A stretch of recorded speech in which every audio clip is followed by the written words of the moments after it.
नमस्कार दोस्तों, मेरा नाम है महेंद्र कुमार सैनी और आप देख रहे हैं एम टेक गाइड। दोस्तों, आज जिस इक्विपमेंट के बारे में हम बात करेंगे उससे आप अच्छी तरीके से और भली भांति परिचित हैं। इसको आपने अपने घर में यूज किया है, देखा है, लेकिन आज हम जिन बातों के बारे में बात करेंगे, जिन विशेषताओं के बारे में बात करेंगे, वो विशेषताएं कुछ अलग होंगी। उनके बारे में हो सकता है कुछ एक बातें आप जानते हो, लेकिन बहुत सारी बातें आपको आज नई सीखने को मिलेगी। तो बहुत सारी बातें जानने के लिए आपको क्या करना है कि इस वीडियो को लगातार देखते रहना है। ज़्यादा लंबा नहीं खींचूंगा, तो शुरू करते हैं इसके ऊपर। तो इसको इनकैंडेसेंट बल्ब या फिलामेंट बल्ब के नाम से जानते हैं टेक्निकल भाषा में, और हिंदी में इसको तापदीप बल्ब कहते हैं, जिसको आपने घर में देखा है। अब इसके बाद में हम इसकी देखेंगे कंस्ट्रक्शन, यानी कि इसके अंदर कौन सी जगह पे क्या चीज़ लगी हुई है और इसका क्या काम है। ठीक है, तो यहाँ पे देखिए, ये हमारा वही बल्ब है, और इस बल्ब के कंस्ट्रक्शन में मैं आपको बता देता हूँ कि ये इसका जो बाहरी आवरण है वो गिलास का बना हुआ एक बल्ब गिलास है। ठीक है, ये पूरा गिलास का रहता है। इसके अंदर रहता है हमारा गैस भरा हुआ। ठीक है, लो प्रेशर गैस रहता है, आर्गन और नाइट्रोजन, मोस्टली यही गैस होता है। उसके बाद में कुछ मिक्सचर इन जेनॉन का और क्रिप्टॉन का होता है। नाइट्रॉन में जन का जो मिक्सचर होता है उसकी परसेंटेज रेशियो 70 से 80% होता है, और आर्गन इसमें 30 से 20% होता है, डिपेंड ऑन दोनों के रेशियो के ऊपर। ठीक है, ये हो गई इसके अंदर की गैस की बात। उसके बाद में यहाँ पे ये जो स्ट्रक्चर है, ये वाला स्ट्रक्चर, इसको बोलते हैं इसका कैप या इसकी स्लेव। इसका काम ये होता है कि इसको इससे होल्डर में होल्ड करने के काम आती है। ये जो क्लिप्स हैं, ये दोनों क्लिप्स जो है होल्डर में इसको होल्ड करने का काम आती है। यहाँ पे जो है ये वाले एरिया के अंदर इसके जो जो ये फिलामेंट है, ये वाला हमारा इसका फिलामेंट है। उस फिलामेंट को सप्लाई देने के लिए जो टर्मिनल्स बाहर आते हैं वो टर्मिनल्स हैं जिनको हम फेज और न्यूट्रल या फिर डीसी के लिए भी इसको यूज कर सकते हैं। तो प्लस माइनस इसको देंगे,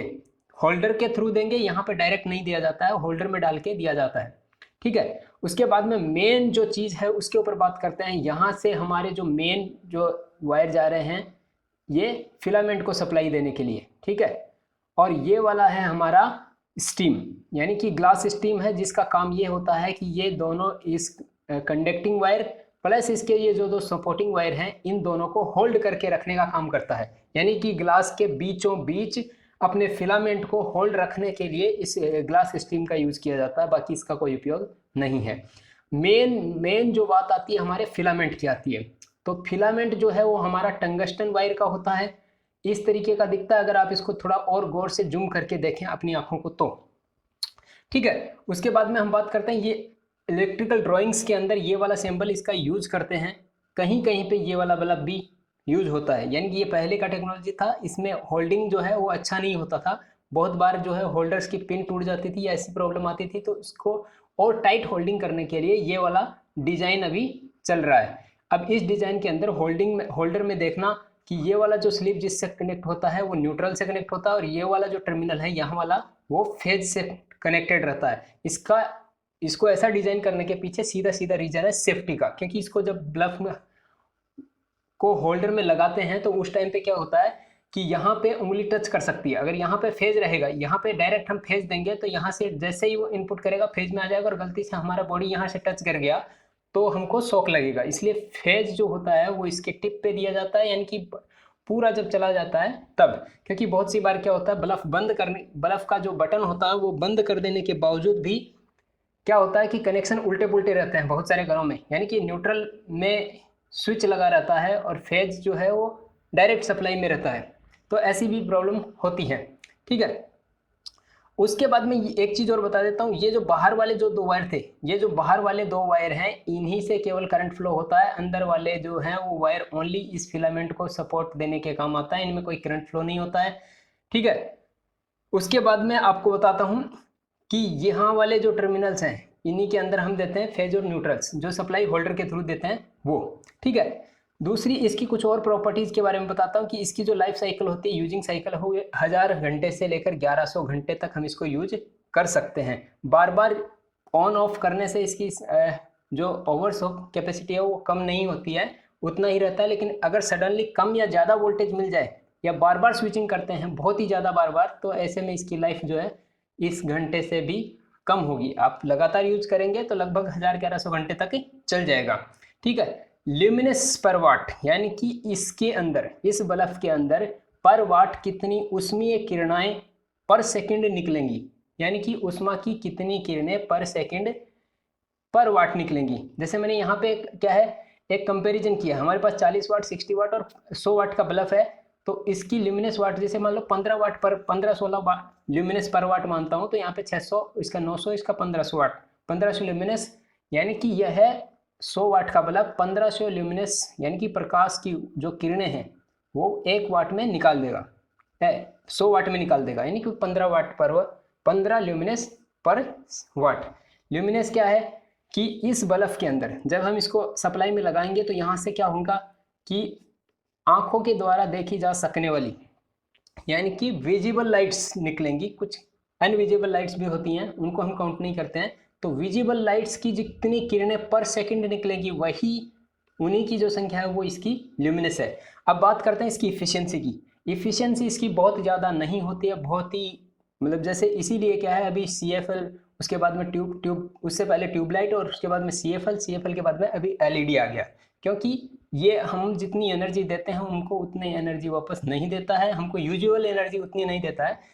क्या होता है कि हम इसको अगर मान लो कि जितनी एनर्जी देंगे उसका मतलब 2-2.5-3% ही हमको क्या होता है, हमारा जो मकसद है उससे प्रकाश ऊर्जा प्राप्त करने का, यानी कि बल्ब का जो काम है वो विद्युत ऊर्जा को प्रकाश ऊर्जा में बदलने का काम है, यानी कि electrical energy is converted into light energy. ठीक है, तो उसका ये केवल 2-3% को ही क्या कर पाता है, लाइट एनर्जी में चेंज कर पाता है, बाकी जो है वो हीट लॉसेस में चला जाता है। तीसरी चीज़ इसकी बताता हूँ कि ये AC और DC दोनों में हम यूज कर सकते हैं। उसके बाद मैं आपको बताता हूँ, जैसे ये छोटे बल्ब आते थे ना टिस्सन टॉर्च वाले, वहाँ से लेकर आपको बहुत बड़े बड़े जो सड़कों के ऊपर, रोडों के ऊपर यूज किए जाते हैं ऐसे वाले बल्ब तक की रेटिंग के बल्ब मिल जाएंगे, यानी कि 1.5 वोल्ट से लेकर आपको 300 वोल्ट तक के बल्ब वोल्टेज में। और अगर वाटेज की बात करें तो 5 वोल्ट से लेकर 500 वाट तक का बल्ब आपको मार्केट में मिल जाएगा। जिस बल्ब को आप घरों में या कलर बल्ब आते हैं या फिर जिनको 0 वाट बल्ब बोलते हैं, वो एक्चुअल में 0 वाट बल्ब नहीं होता है, वो होता है 5 वाट का बल्ब। ठीक है, 0 वाट का मतलब होता है कि वो कोई एनर्जी नहीं लेता और ऐसी कोई इक्विपमेंट नहीं बना है जो बिना एनर्जी के आपको कुछ काम करके दे दे। ठीक है, तो ये हो गई इसकी मोटा मोटी प्रॉपर्टी के बारे में। अब बात करते हैं इसकी मेंटेनेंस से रिलेटेड प्रॉब्लम के बारे में। तो बहुत सी बार अगर आपको ऐसा लगता है कि आपका बल्ब देखने से फिलामेंट भी सही नहीं है, फिलामेंट टूट गया है, तो फिजिकल इंस्पेक्शन से आपको पता लगा सकते हैं कि अगर फिलामेंट टूटा है या फिलामेंट हिलने से टूट सकता है या फिर किसी भी वजह से ओवर वोल्टेज से हीट होकर भी टूट सकता है, तो आपका बल्ब खराब हो गया है, उसके बाद में इसका मेंटेनेंस नहीं किया जा सकता। ठीक है, तो ये मेंटेनेंस लेस है। कभी कभी ऐसा होता है कि यहाँ पर स्विचिंग होने के लिए टाइम पे होल्डर के अंदर अगर अच्छे से कनेक्शन नहीं है तो इसकी वजह से क्या होता है कि यहाँ पे थोड़ा सा कार्बन जमा हो जाता है। कार्बन जमा होने की वजह से ये बल्ब नहीं चलता है। लेकिन जब आप देखेंगे कि आपका फिलामेंट भी सही है, होल्डर भी सही है, तो उस होल्डर में ट्राई कीजिए कोई दूसरा चालू वाला बल्ब, यानी कि जो रनिंग बल्ब है उसको डाल के देखिए, अगर आपका बल्ब जल जाता है तो एक बार इसका ये वाला जो सिरे हैं यहाँ पे, इनको थोड़ा सा किसी रेगमाल से या किसी हार्ड पेपर से आप इसको घस के वापस लगाइए। बहुत सी बार ये प्रॉब्लम इसमें देखने को मिलती है, अदरवाइज ये इसमें कुछ भी मेंटेनेंस कर नहीं सकते, क्योंकि अगर आपका ग्लास कहीं लीकेज हो गया तो इसकी गैस निकल जाएगी। गैस निकलने से क्या होगा कि इसका जो टंगस्टन का जो फिलामेंट है वो ऑक्सीडाइज होके हाईली क्वेंच होकर ये टूट जाता है, यानी कि जल्दी से बहुत ज़्यादा गर्म हो जाता है और इसकी सरफेस जो है ऑक्सीडाइज हो जाती है और टूट जाती है। तो जैसे ही अगर आपका गैस लीकेज होगा तो भी ये जो फिलामेंट टूट जाएगा। और अगर बल्ब बहुत ज़्यादा तेज़ी से हिल गया, मान लो कि बल्ब को चालू रखा है आपने और बहुत तेज़ी से अचानक से हिल गया, तो ऐसे केस में भी इसका फिलामेंट जो है वो टूट जाता है। ठीक है, तो ये हो गई मोटा मोटी इसकी कंस्ट्रक्शन की बात और इसकी मेंटेनेंस से रिलेटेड बात। अब इसके कनेक्शन करते कैसे हैं, प्लस इसके लिए कौन सी केबल यूज करनी है, यानी कि 100 वाट के लिए और हम 60 वाट के लिए कंपेरिजन्स करेंगे। बहुत सारे अलग अलग टाइप के क्वेश्चन बनते हैं और कुछ एक डाउट्स रहते हैं या फिर कुछ लोग अचानक से इसके बारे में कुछ चीज़ें पूछ लेते हैं कि 2 बल्ब को अगर सीरीज में लगाएंगे तो कौन सा बल्ब ज़्यादा जलेगा, अलग अलग वाट का यूज करें तो। ठीक है, ऐसी कुछ बातें हैं। या फिर हम ये जानेंगे कि इस बल्ब को यूज करने के लिए हमको केबल कौन सी लगानी है, यानी कि कौन सा वायर कितनी साइज़ का वायर इसको सफिशिएंट रहता है। ठीक है, तो मैं पहला एग्जांपल ले रहा हूँ। जैसे मान लो कि हमारे पास एक 60 वाट का बल्ब है, सिंगल फेज सप्लाई देकर हम इसको चलाना चाहते हैं। तो इसका देखिए हमारे सिंगल फेज सप्लाई के लिए मैं मानता हूँ कि 230 वोल्टेज हम देंगे और 60 वाट इसका रेटेड जो वाटेज है वो है। तो इस हिसाब से अगर हम कैलकुलेट करके निकालेंगे तो ये इसका जो फिलामेंट होता है, यानी कि इस फिलामेंट के ऊपर रेजिस्टेंस बहुत ही ज़्यादा होता है। ठीक है, इसे पीछे एक बार और ले चलता हूँ। इस बल्ब का इन्वेंशन किया था थॉमस एल्वा एडिसन ने। थॉमस एल्वा एडिसन ने, ठीक है, 1879 में इसका पेटेंट ले लिया था। ठीक है, और इससे पहले कार्बन फिलामेंट बल्ब का इन्होंने जो है पेटेंट लिया था। उसके बहुत सारे प्रॉब्लम थे, वो बहुत जल जाता था। उसके बाद में पहले इन्होंने जो बनाया था वो कार्बन फिलामेंट था, कार्बन फिलामेंट। ठीक है, उसके बाद में इन्होंने प्लेटिनम फिलामेंट का बनाया, उसके भी कुछ एक प्रॉब्लम थे। और उसके बाद में अभी जो चल रहा है वो चल रहा है टंगस्टन का। ठीक है, तो इस तरीके से इसका इनोवेशन हुआ है। अब हम आते हैं अपने मेन मुद्दे पे। तो यहाँ पे बात कर रहे थे हम, तो इसका जो फिलामेंट का रेजिस्टेंस होता है वो बहुत ही ज़्यादा रेजिस्टेंस होता है, ताकि इसके और इसी वजह से इसके अंदर जो है ना बहुत ही कम करंट फ्लो हो पाता है। तो ये एक मैं 60 वाट का बल्ब का एग्जांपल लिया हूँ। तो यहाँ पे देखिए ओनली 0.3 के आसपास के एम्पियर करंट इसमें फ्लो होती है। ठीक है, अगर आप इसको नॉर्मली जोड़ेंगे तो यहाँ पे आप इसको 0.5 mm स्क्वायर का केबल इससे यूज करेंगे तो बहुत अच्छी रहेगी। आप कॉपर की केबल यूज कर सकते हैं। ठीक है, इसके बाद में मैं आपको बताता हूँ कि अगर आप दो 60 वाट को सीरीज लैंप जिसको बोलते हैं, कि हम अगर अपना एक लोड ले लेते हैं और दूसरा हमारा एक लैंप रहता है उसमें। ठीक है, तो ऐसे केस में जैसे मान लो पंखे को यूज कर रहे हैं या किसी दूसरी लैंप को यूज कर रहे हैं, किसी पंखे को यूज कर रहे हैं, टेस्ट कर रहे हैं, तो ऐसे में सीरीज लैंप रहता है और पंखे का जो वाटेज होता है वो भी लगभग 60 वाट ही होता है, वो 2 कोयल का होता है। ठीक है, तो यहाँ पे हम अगर 60 वाट के बल्ब को सीरीज में लगा देते हैं तो इसका करंट क्या होगा, लगभग आधा हो जाएगा, क्योंकि रेजिस्टेंस सीरीज में डबल हो जाएगा। अगर एक 885 का है तो दोनों मिलके 1770 वाट 17 ओम का रेजिस्टेंस बनाएंगे, जिसकी वजह से इसके अंदर फ्लो होने वाला करंट जो है वो आधा हो जाएगा। और ऐसे केस में अगर आपका करंट आधा फ्लो हो रहा है, इसके रेटेड वोल्टेज क्या होंगे, यहाँ पे अगर आपको पूरा वोल्ट दिया है तो यहाँ पे आधा यहाँ पे ड्रॉप होगा और आधा यहाँ पे ड्रॉप होगा, यानी कि इसकी रेटेड वोल्टेज से इसको आधा वोल्टेज मिलेगा, जिसकी वजह से इसके अंदर से जो प्रकाश की किरणें निकलेंगी वो जैसे मान लो हम 15 ल्यूमेंस पर सेकंड मानते हैं तो ये 7-8 ल्यूमेंस पर सेकंड ही निकलेंगी। ठीक है, क्योंकि अभी ये 30 वाट के लिए काम करेगा। ठीक है, तो बहुत जो टोटल ल्यूमेंस निकलेंगी वो बहुत कम निकलेंगी। ठीक है, तो दूसरा से ये सिंगल हम बल्ब को यूज कर सकते हैं, यहाँ पे 100 वाट का बल्ब भी हम यूज कर सकते हैं। ठीक है, ये जस्ट मैं एक एग्जांपल ले रहा हूँ, उसके अनुसार उसका करंट जो होगा वो ज़्यादा होगा, क्योंकि 100 वाट के लिए उसके फिलामेंट का रेजिस्टेंस थोड़ा सा इस बल्ब की तुलना में कम होगा। ठीक है, अगला देखते हैं कि अगर मान लो दो अलग अलग वाट, यानी कि एक 60 वाट और एक 100 वाट का बल्ब अगर हम सीरीज में लगाते हैं तो क्या होगा, देखिए कि हम दोनों का रेजिस्टेंस हमने कैलकुलेट किया यहाँ पे। हम इंडिविजुअल बल्ब को अगर यूज करते हैं तो वहाँ पे, ठीक है, अगर इंडिविजुअल बल्ब को ओनली 100 वाट का बल्ब हम यूज करते हैं तो उसके लिए हमने कैलकुलेट कर लिया है। तो यहाँ पे 529 या 530 ओम का जो है रेजिस्टेंस आता है।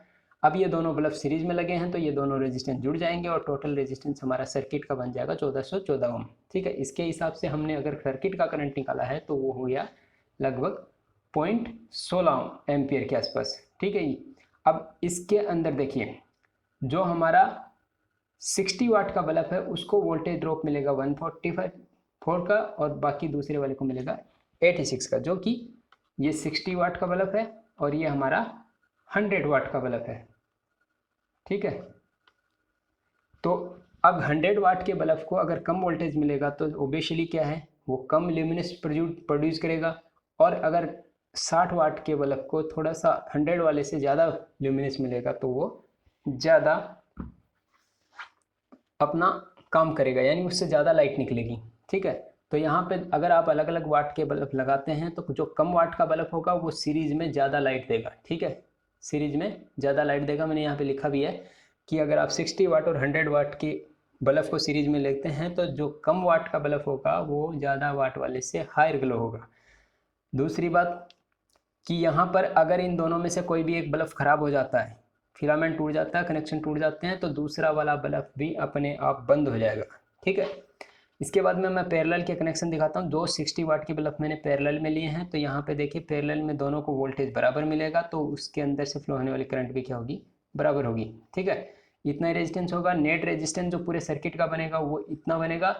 इसकी वजह से पूरे सर्किट में इसका करंट जो हमने मान लो 0.26 एम्पियर मेजर किया था, तो यहाँ पे इसका भी करंट इतना ही होगा 0.26, और ये दोनों करंट मिल गए यहाँ पे आ जाएंगे। ठीक है।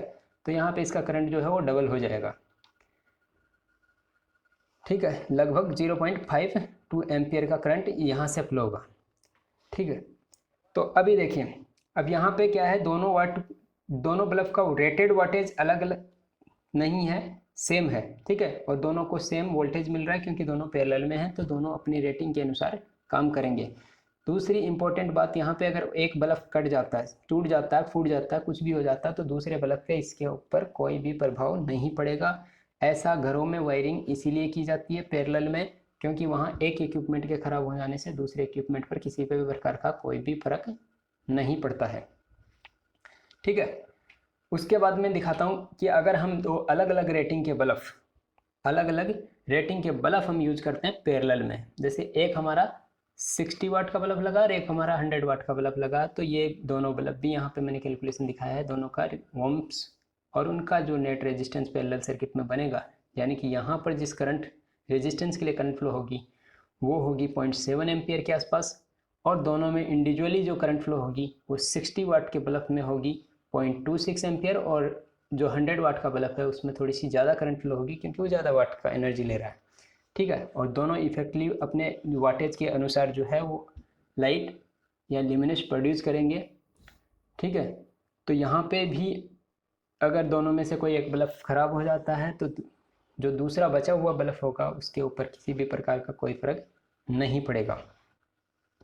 उम्मीद करते हैं कि इस बल्ब के बारे में आपको बहुत देख के जानकारी मिली होगी, और ये वाली जो जानकारी है इसकी बेसिक जानकारी है। बेसिक जानकारी लगभग सबको पता रहती नहीं है। ये वाली जो क्वेश्चंस हैं ये मोस्टली एग्जाम्स के हिसाब से पूछे जाते हैं, तो इनको आप एक बार समझ जाएंगे कहाँ से कैलकुलेशन होता है, कैसे कैलकुलेशन होता है, कैसे पता चलेगा कि कौन सा बल्ब ज़्यादा जलेगा या कौन सा बल्ब कम जलेगा, तो उसकी कैलकुलेशन बहुत ईजी रहती है।